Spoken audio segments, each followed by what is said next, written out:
Welcome to another episode of Shift to Elena Agar Podcast. Today, I speak with somebody who's slightly different from my previous audience, and that's because I found the work that she does very interesting. So she runs a business that is around travel advisors. And so being a traveler myself and a huge fan of just different destination, I was really intrigued to talk to her. And how does one have a business and travel advisor? Like I always wondered that, like when, it's not like she works for an agency, she has her own, and she works with all these travel advisors. Super interesting. So, and she talked a lot about also about like entrepreneurship and the mindset that it takes to start that business and the challenges that business has, and a bunch of insights and tools. She even provides a free resource on overcoming mindset blocks and the importance of self-reflection. So all of that is in the show notes. Make sure you check it out. And she really kind of shared with me some, really interesting information around what is a travel business, how does it work, how do you benefit from it as a consumer. And honestly, I'm sold. Like I thought I was well traveled and experienced, but listening to her and some of the tips and things that she was sharing, and the kind of things that I think I'm missing out on when I'm traveling, and the fact that you can have this whole business, I mean, it's a great idea. So anybody who's interested in entrepreneurship, travel, or just starting something that is different, this episode is definitely for you. As always, please make sure you subscribe and support the podcast, comment, and share. Vanessa, welcome to the Shift Podcast. Hello. Thank you so much for having me. I'm really excited to chat with you about the business, about the travel, about entrepreneurship. Before we dive in, just give my audience a little bit of a background, because you started off as an arts kind of seller, right? I did. And now you moved into this luxury kind of travel and entrepreneurship. So tell me the story from A to Z. So when I was getting my history degree, actually at Queen's University in Canada, I heard that you could work on cruise ships, and they hired seasonal youth staff to basically look after children during peak travel times. And there was a cruise line recruiter in my small town in Canada, and I just kind of cold called her and said, I've experienced working with children. I run summer camps here, and in my college summers, and I would love to know if I could work on a cruise ship. So fast forward, I got the job. I went on board in between like a holiday week in my last semester, thinking I was gonna just go, have fun, make some money, pay my rent, that kind of thing. And I would come back, finish semester, and apply for law school. And then I went and worked on a cruise ship, and I just completely fell in love with the cruise ship environment and just all of everything that it came with. And I just felt this calling, like in my soul, like this is what I was meant to do. So I came back, finished my degree, and took a full-time contract on board, working in the youth department, because that's all I knew at the time. But very quickly realized that that was not the path that I wanted to pursue in the cruise industry. So I sat down with various departments on board and started essentially interviewing them and just kind of getting a sense of what everybody does on board and what I thought I would like. And because I studied art history and I love public speaking, the art auctioneer presented as the next sort of logical progression for me. So I actually did that consecutively for 2 years. And then I was recruited by the company to run their training for them for art auctioneers on cruise ships. And they moved me to Miami, where I then lived. So I worked for this company for a total of 7 years, 5 years shoreside. And that's how I started in the industry. And from there, it just kind of grew. I always, I have a very strong affinity for the cruise industry for obvious reasons. I've done every major itinerary, every major cruise line, been very blessed in that respect. And then from there, I sort of springboarded into my career on this side of the industry, which is on the booking side. And it's grown from there. Very cool. I talked to a lot of entrepreneurs on my podcast. I have yet to speak with anybody with your story. So this is really interesting. So this is all new to me, like new territory. I talked to a lot of like tech entrepreneurs and like also like sports and stuff like that, but nothing around travel. So, and now you help travel entrepreneurs launch their businesses. So talk to me about that. What does that even look like? No idea over here. Yes, good question. So we have Gifted Travel Network is a travel, what's in the industry known as a travel host agency. So Gifted Travel Network is not the consumer facing brand. So I do not sell travel, and our employees here in our office in North Carolina, we are not the sellers of travel, but our business model exists to support the sellers of travel. And so each travel advisor, the luxury travel advisors, they all have their own independently owned and operated businesses, are all independent contractors, and they are all hosted by our umbrella company, and they're all booking under our one industry credential. So all of the aggregate sales are flowing through one number, if you will, in the industry, our industry credential. And um, that's how we can better negotiate opportunities for them, for their clients, because all of their sales are added together as opposed to all their individual sales. So the travel advisors are coming to us for back office accounting support, but more importantly, and how we're different from other travel management companies, is that we also support them in their entrepreneurial journey. And we support them through various education programs that we have, from very new to very experienced. We host masterminds, different events. We charter river cruise ships where we do educational symposiums where we're talking about all kinds of topics that affect their businesses, from very practical topics to also mindset as well, and everything in between. So we support those that are selling travel and running their own travel businesses with the actual clients that are taking the trips. Mm. And these travel advisors, are they all over the world? Is it just like depending on their business models? Like, Right. how does that work? So Gifted Travel Network is currently at this time able to support US based travel advisors. So all of our network of advisors are US based. They do some serve some international clients, but for the most part, it's all US based travelers. Our partners are global. So within Gifted Travel Network, we have our advisors, our travel advisors, but we also have another form of membership, which is our preferred partners. So these are cruise lines, tour operators, destination management companies globally, tourism boards globally, that are all engaged within our ecosystem of our agency to all move our mutual businesses forward. So we do work with global partners, but our actual travel advisors that are working with the traveling public are US based. Gotcha. And tell me a little bit more, like give me an example of that travel advice. What kind of what are they like, what like an example of the travel that, because I use Expedia. I'm like a devoted Expedia user. So like, and I love planning that aspect of it, but is it more for like luxury things, Mhm. more for groups? Like what, give me like an example.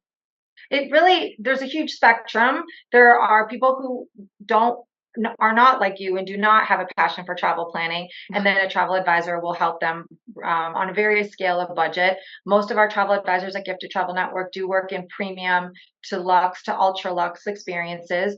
But then there's also travel connoisseurs like yourself that do enjoy the trip planning process, but want to work with a travel advisor because that's their profession, that's their expertise. So there are things that you won't even know that you can do in the destination. Yeah. Expedia won't know, it's ungoogleable. You won't know about that pizza making class in the home of the chef, of the something, of the truffle hunting. Like, the travel advisor's job is to be an expert and to have boots on the ground that understand the landscape within the destination. And that's literally their entire profession, is to be an expert in that and to have access to the people who have expertise in that. So for you, if you love the trip planning process, you might appreciate working with a travel professional that has boots on the ground expertise, that can find you experiences that you can't just find on the internet, that are meaningful, that will culturally enrich you. And also, the landscape for even hotel bookings is very vast. I mean, it's not a one size fits all. Even within globally recognized hotel brands like Marriott and Hilton, even within those, we're very good partners with both those companies, but there's even sub brands within those brands, Mm. and they even vary regionally as well. And so when you're working with a travel advisor, you will be able to have almost like a value interpreter. And so they're going to be able to know you. Like, the travel advisor's job is to know what you want, what's important for your trip experiences. Maybe you don't care about breakfast, because doesn't matter that breakfast is included, because you want to get out and you want to go find a piazza and you want to find a little coffee shop and you want to sit somewhere and people watch. Your travel advisor is going to know that about you, but instead you might want to do something a little bit more authentic and find a local family and eat in somebody's home, or do something that's a little bit different. So that's why somebody works with a travel advisor. And I know that's a lot to cover in one answer, but there's different things. Like, and it's not just Yeah. one trip. It could be your own individual trip that you're taking with your family, with a significant other. You could be going with an affinity group of people that have a shared common interest. So we have travel advisors that plan special interest groups. Like this one is a really big one right now, are pickleball groups. Oh, You can literally do interesting. pickleball everywhere all over the world, from ocean cruises to river cruises.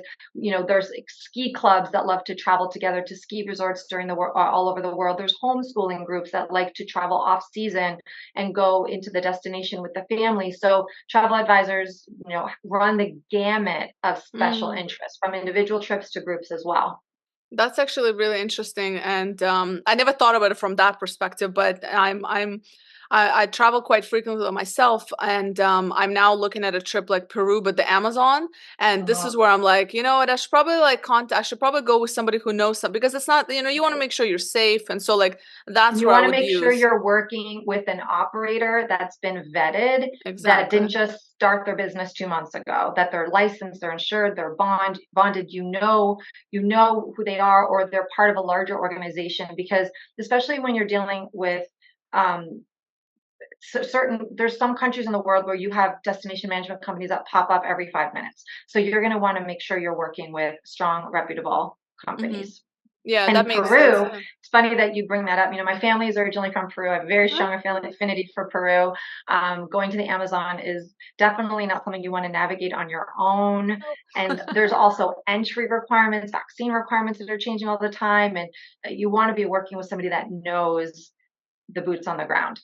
Yeah, that's an excellent point. Yeah, because that's like one of the first trips I was like, okay, not so comfortable. Like this is not Europe. This is not just Right, right. like you really want Easy to in make and out. yeah, like you want to make sure you come back safely, and have fun at the same And you time want to while you're there. maximize it, right? You don't want to Yeah. miss anything. You want to make sure Yes. you're taking advantage of every possible moment. Yeah, and I would imagine this is also like as you're talking, I was like, this would be really good for like a wedding group. When you're having Yes. like Oh, yes. destination weddings. That is a huge book of business. For a lot of travel advisors specialize in destination weddings. So it's a very lucrative segment of the business. Yeah, because then you can have like activities and all of that. That's Mhm. interesting. Talk to me a little bit about like when was the pivoting point that you're like, I think I'm going to start this company.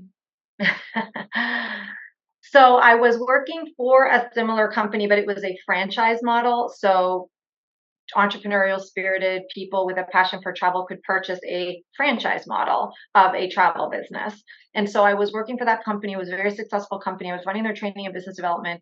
And I found that there was a lot of attrition in that model. And I was always asking the question of, like, people would buy franchises, and a lot of people, like in any situation, would have a degree of success with it. But there was always what I felt was a very large segment of the population buying these franchises that didn't have a lot of success, within a period of time, and weren't getting things going. And I was always like, why?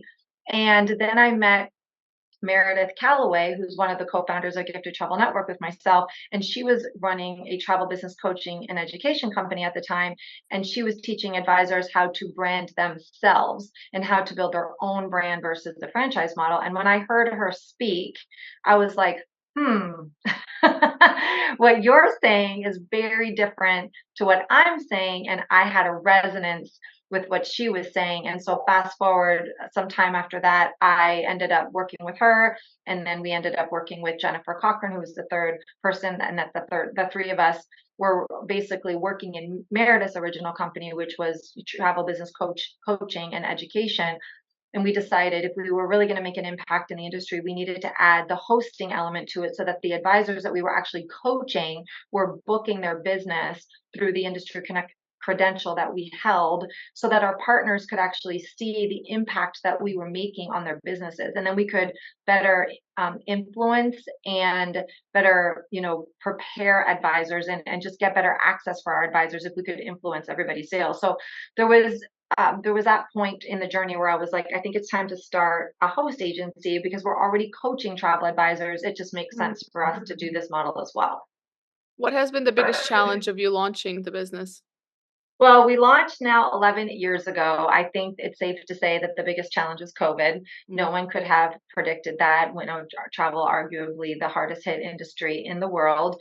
And I think that although many industries could say that that was their biggest challenge, I think the next biggest challenge after that would have been managing our growth because the rebound is real. The great travel rebound is real. And I mean, we experienced 400% growth from our 2019 numbers to 2022. Of course, we don't count 2020, 2021, but year over year, that was a 400% growth from 2019 to 2022.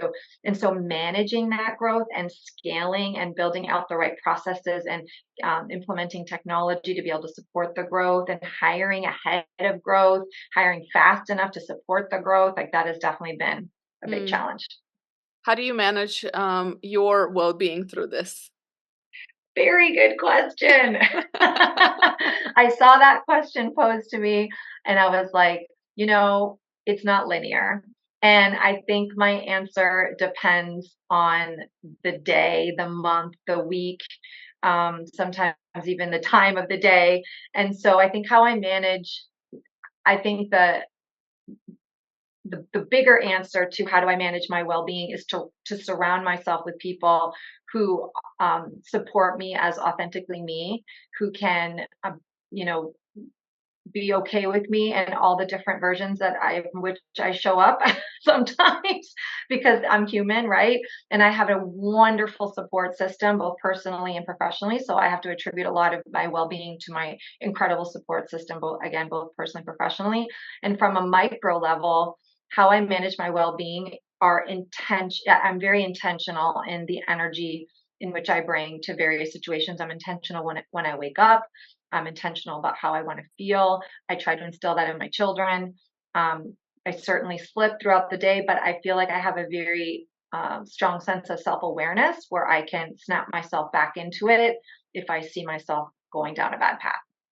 I appreciate that answer because I think there's this romanticized idea of entrepreneurship and how you should have it all together. And I love it that you said Oh, that to have people who support, who like with you through all the yeah, different versions of you. I'm very yeah, similar as well. And yeah. I have, and it's just like without that support, I think that's probably the biggest thing. I mean, like, I think health and wellness is a big piece of it, but I think just having people who get you when you're going through the roller coaster of entrepreneurship, I think Because it that's is. powerful.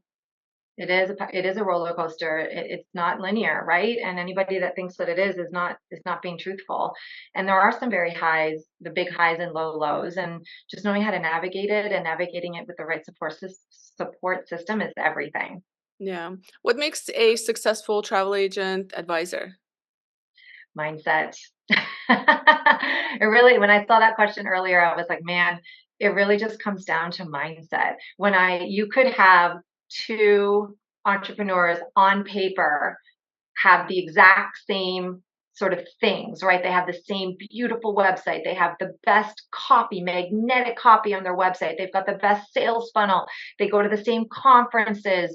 They have access to the same partners. Everything is the same. So then why is one entrepreneur achieving, a really great results and a high return on their investment and profiting more than another? Why is one having more success than another? Really what it comes down to, it isn't access to more information, access to better clients, access to high net worth something, access to a better conference. It's their mindset.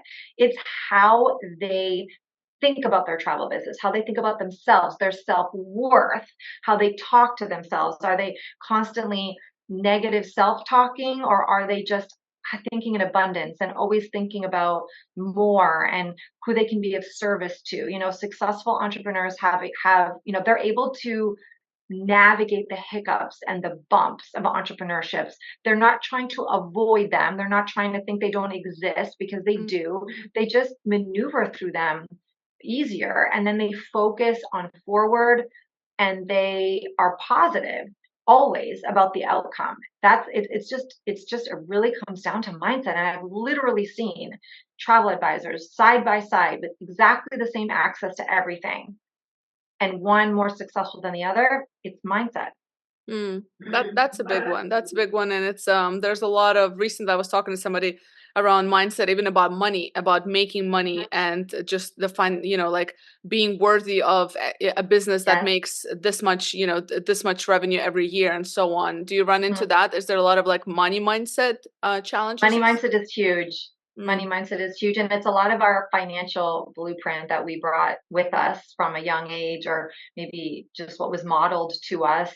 And it's sometimes hard for people to unpack.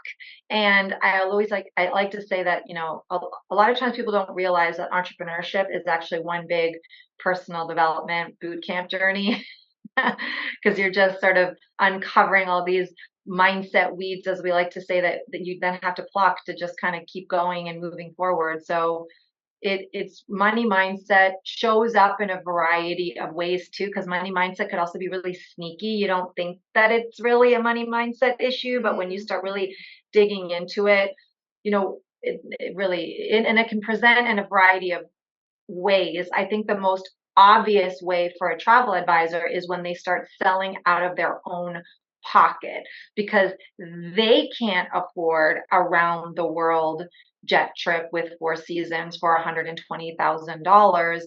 They assume that they don't have access to anybody that would want that, or they don't know anybody that could do that. But guess what? That jet is full. Penthouse suites at top five-star properties are full. People are staying there. So it's not due to a lack of clients or a lack of opportunity. It's due to a lack of travel advisors putting themselves in front of those travelers who genuinely want to work with Mm. somebody with that expertise, but they will believe that because they can't afford it, or they don't are not in that circle, that they are not worthy, or that they would never be able to sell that kind of experience. Does that Mm. make sense? Yeah, absolutely. Absolutely. No, my partner and I were talking about it. We were walking away around somewhere, and I live in DC area, and we're in Okay. DC, and Beautiful part of the country. yeah, and he's like, we were walking by these luxury condos, and they're like, a couple millions, and like we're just having this chat, like, but who's going to, like, how do you, like, who's buying these properties, and they're like, to your point, sold out, right? Like, and Yes. it's the same concept around travel, Yeah. because yeah, and I think it just depends on experience. So I'm curious, for for a lot of the travel advisors, I guess they just have like a specialty region that they travel to, or like, is it not necessarily like that they know really well, that they've spent time in, doesn't necessarily mean that. No, not some, yes. Oh. Others have their in-destination partners that they work with. Others specialize, again, in special interest groups. Like we have an advisor that specializes in wine themed travel, and they specialize in working with wineries that have very engaged wine clubs that love to travel together and come together once a month to get the wine subscription, and that they already have that built-in camaraderie, and then they take those travelers on wine trips throughout the world.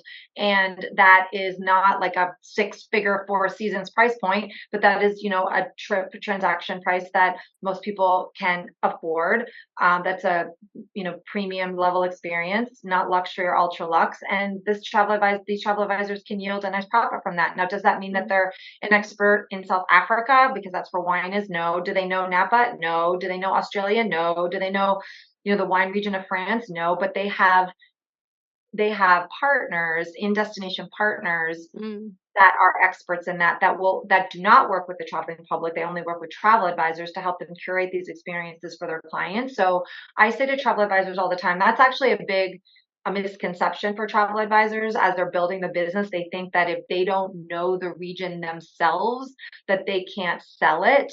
And that's a big block, but that's just not true. Mm-hmm. Your job as a travel advisor is what I tell our travel advisors all the time, is to know your clients. You're an expert in your clients. I want to know where Elena wants to go. I want to know what kind of cuisine do you like? What kind of activities do you like to do? What kind of traveler are you? The, Mm-hmm. the luxury travel advisor needs to be fluent in their client so that they Yeah. can build the best experiences, because then they can take that profile of what type of traveler you are and match it with the right experience with their partners.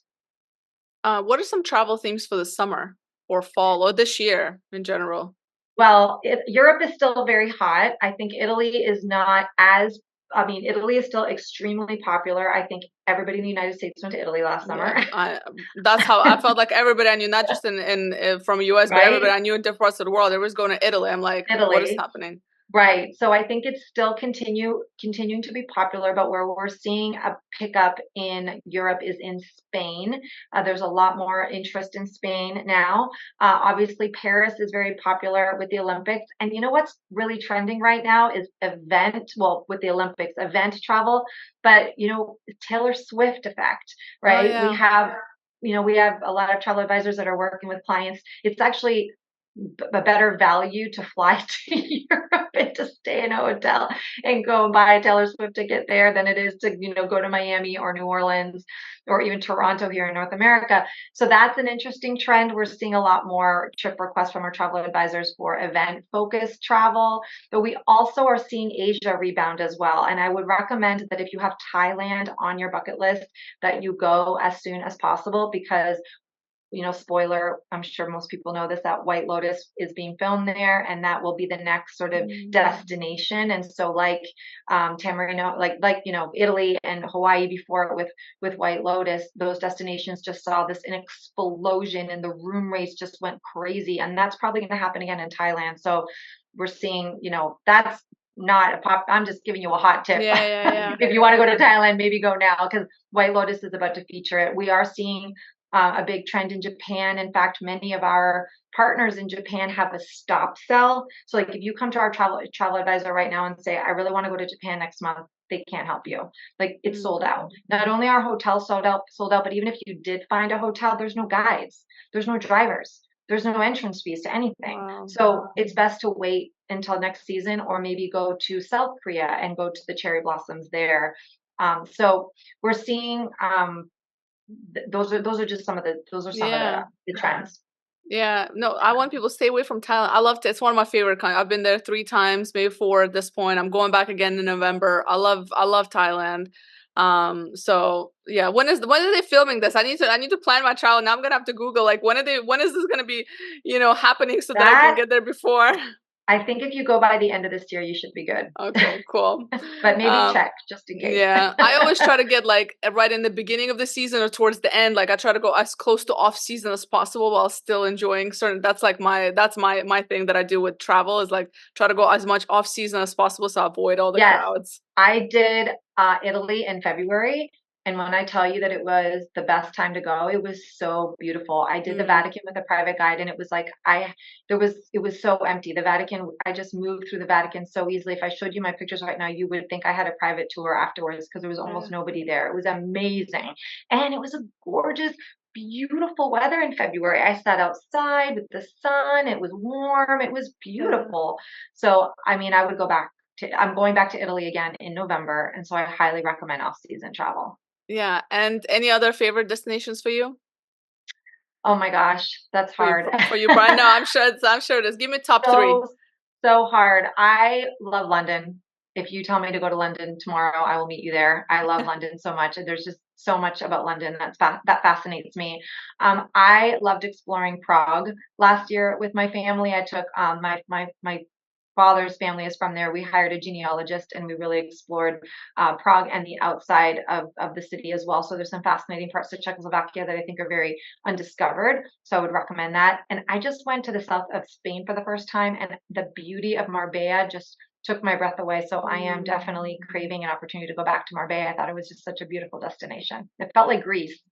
Yeah, but in Spain. Beautiful. Yeah, amazing. Before I ask you my last question, where can people get in touch with you or, just follow your work? I know you have a guide for us that you're giving away to the audience.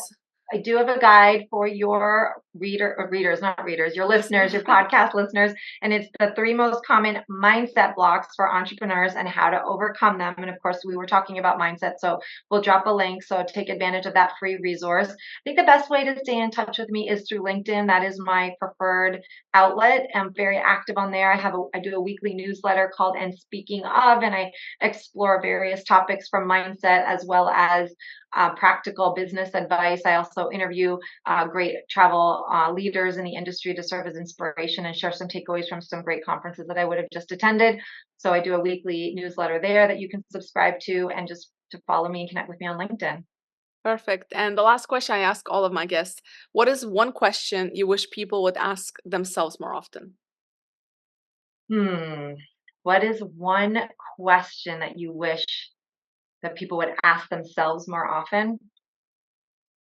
I feel like it would be a good question to take a pause and ask yourself, is this something that is serving my higher purpose? Is this something of a lower nature or a higher nature? And to really take a pause before you engage in that conversation with somebody that might just be a lower vibing type conversation, or is this really something that will serve a higher purpose? So I think if more people stopped being reactionary to everything that's thrown at them and just took a pause to put that filter through, I think we would all just be a little bit more fulfilled and less reactionary all the time. I love it. Well, thank you so much for your time, Vanessa. And You. I mean, I'm intrigued now, and I'm sure my audience. I never thought about it, but then you were like saying, so I was like, I might do a travel advisor for my next trip. That sounds pretty There cool. you should definitely use a travel advisor. You can go to giftedtravelnetwork.com, and we have a whole resource of our travel advisors there where you can take a look at their profiles. Perfect. Thank you again. Thank you.